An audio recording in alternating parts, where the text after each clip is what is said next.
kenapa konten yang campur-campur lebih cepat berkembang daripada konten satu niche. Itu penjelasannya teman-teman. Ini sesuai pengalaman saya selama nge-YouTube.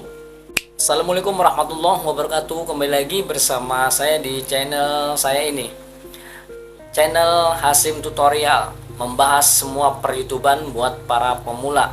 Baik ya teman-teman, kita bahas tema malam ini yaitu kenapa channel campur-campuran itu bisa berkembang lebih cepat berkembang daripada konten yang satu niche. Ini pertanyaan yang sangat membingungkan bagi saya, tapi saya akan jawab di sini ya teman-teman. Karena kemarin ada yang komen di salah satu video saya, yaitu konten yang saya campur-campuran itu, yang dia jalani itu lebih cepat konten yang campur-campuran daripada satu niche. Saya perjelaskan di sini ya teman-teman, sesuai dengan pengalaman saya selama nge-YouTube 1 tahun. Begini ya teman-teman, jadi kita saat mulai nge-YouTube itu kontennya konten tentang apa, seperti itu aja dulu ya teman-teman. Jadi buat teman-teman itu awalnya itu kontennya apa dulu. Kalau misalkan kita kontennya konten campur-campuran dari awal, yang penting jangan campur itu, jangan kita tidak terkait. Maksudnya tidak terkait seperti apa ya? Seperti ini ya teman-teman. Nah, awalnya kita konten itu mukbang, seperti makan-makan atau ya makan-makan aja ya. Makan-makan itu kan namanya konten mukbang. Terus dicampur dengan konten tutorial. Itu tidak nyambung teman-teman. Itu tidak nyambung. Terkecuali kita kontennya mukbang, terus kita ada vlognya, terus kita nge-review wisata-wisata di berbagai tempat, berbagai wisata. Nah itu nyambung teman-teman, itu nyambung banget. Kalau kita di awal itu sudah mukbang terus ada konten vlognya, itu sangat nyambung. Terkecuali tadinya itu ada mukbang, ada tutorial, ada review, itu ada masak, itu sangat acak sekali teman-teman.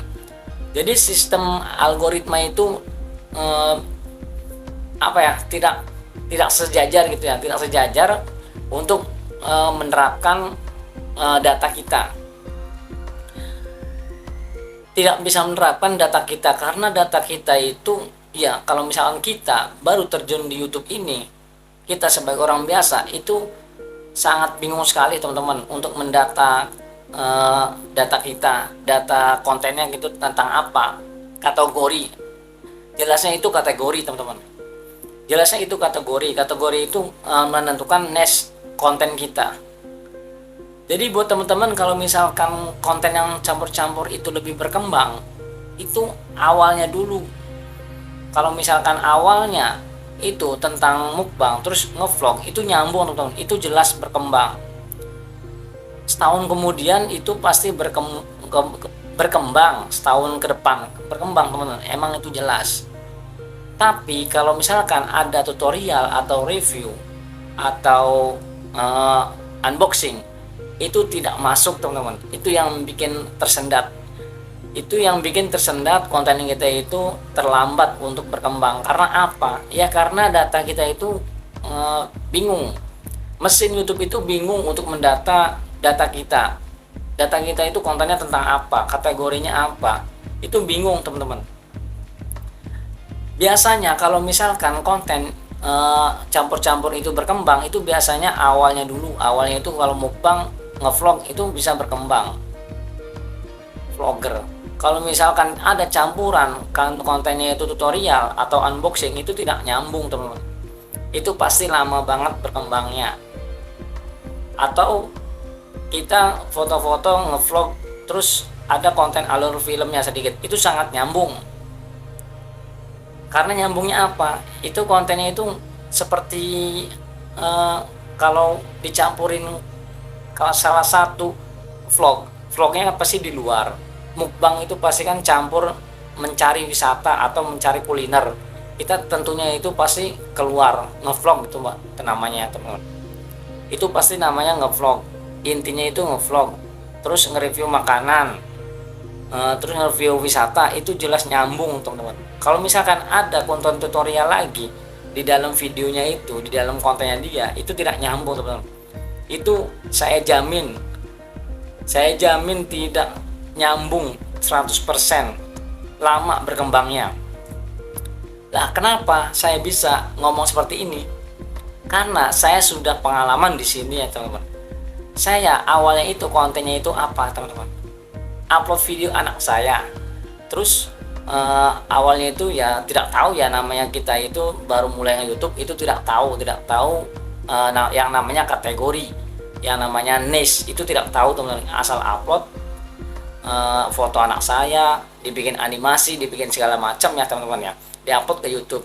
Nah setelah itu saya upload lagi tentang klub saya motor SSFC.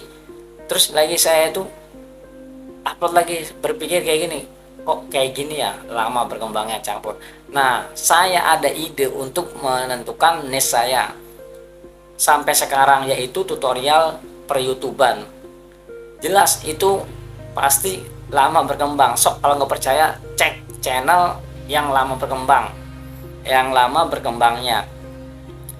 Kalau misalkan ada channel yang campur-campur berkembang, itu awalnya dulu, itu awalnya konten apa sampai sekarangnya, udah itu aja. Kalau konten ngevlog atau masak itu nggak nyambung, tutorial nggak nyambung teman-teman. Terkecuali kita konten masak-masak terus, tutorial terus, itu satu niche teman-teman. Kalau ngevlog, mukbang, review wisata-wisata, itu nyambung karena itu di luar dari vlogger. Seperti itu ya teman-teman penjelasannya. Itu sangat rentang sekali kalau misalkan kita itu kontennya campuran. Kalau misalkan kita pengen kontennya itu lebih cepat berkembang, itu kita harus satu niche dari awal. Kenapa saya misalkan lambat berkembangnya? Yaitu saya itu dulunya itu kalau nggak percaya cek video saya dari awal sampai akhir. Itu kontennya banyak campurannya teman-teman. Jadi si algoritma itu bingung. Nah sekarang ini lagi ngedata tentang blog dan orang, berarti ini satu niche tentang tutorial. Itu makanya lambat, jadi ada sedikit kotor-kotoran gitu ya di dalam kontennya ini. Nanti setelah banyak tutorialnya, berarti dia ini khusus dengan tutorial. Itu saja teman-teman ya penjelasannya. Jadi mesin si algoritma ini sangat bingung untuk mendata data konten kita itu tentang apa. Jadi kalau buat teman-teman yang pemula itu, kalau misalkan kontennya pengen lebih cepat berkembang, itu satu niche, yaitu artinya satu jalur, satu ruangan tentang tutorial khusus, upload saja. Jangan kita itu males-malesan. Satu niche itu lebih cepat berkembang karena YouTube sendiri yang ngomong, YouTube sendiri yang bilang, faktanya. Soalnya faktanya kalau misalkan cepat berkembang, itu pasti kontennya itu satu niche dari awal. Oke ya teman-teman, cukup itu saja penjelasan dari saya sendiri sesuai dengan pengalaman saya sendiri selama YouTube ini. Kurang lebihnya mohon maaf apabila ada kesalahan kata. Wassalamualaikum warahmatullahi wabarakatuh. Tetap konsisten dan semangat buat teman-teman yang baru pemula.